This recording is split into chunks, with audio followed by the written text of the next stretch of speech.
Hello అండి.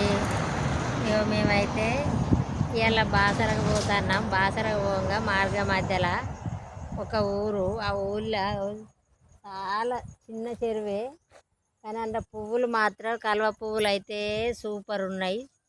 చూసి వెంటనే కారు ఆపి పానం దండాడి లోపలికి పోయినాం, ఫోటోలు దిగినాం.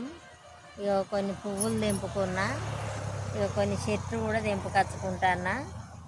ఇంటికి పోయినాక ఇవి పెట్టుకుంటామని, బతుకుతాయా బతకయా చూడాలి. నాకైతే ఈ పువ్వులు చూసిన వల్ల చాలా సంతోషం అనిపించింది.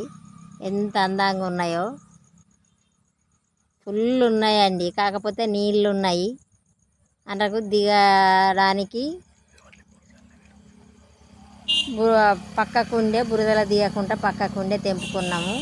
మొత్తం ఒక తోటలాగా ఉన్నది ఇక్కడ. అయితే చెరువు మాత్రం చిన్నదే, బాగా పెద్ద ఏం లేదు. నీళ్ళల్లో పెరిగేటియే కలువ పువ్వు, తామర పువ్వు. దీన్ని తామర పువ్వు అంటారా? ఇక చూడండి లోపల ఎంత బాగున్నదో. మనకి ఎప్పుడో బతుకమ్మల పండుగ అప్పుడు అక్కడికి అమ్మత్తే మాత్రమే చూసినాం. నేనైతే చెర్రప్పుడు చూసుడు ఇదే ఫస్ట్ టైం. చాలా సంతోషం అనిపిస్తుంది నాకైతే పువ్వుని చూస్తేనే, ఎంత సంబరం వస్తుందో.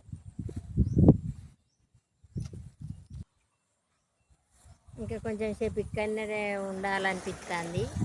కాకపోతే ఇప్పుడు అక్కడ అమ్మవారి గుడికి వెళ్ళాలి కాబట్టి తొందరగా ఇగో మావోడు ఎగిర పెడతాడు. మా అబ్బాయి నడవమ్మ అంటాడు. నన్ను ఏం చూడని తిరగడం. అవన్నీ చెర్ర దిగి తెంపాలనిపిస్తుంది నాకైతే. అవన్నీ తెంపుకుంటేనే ఎంత మంచిగా ఉందో అనిపిస్తుంది. బురదలకు దిగి తెంపిన ఇవైతే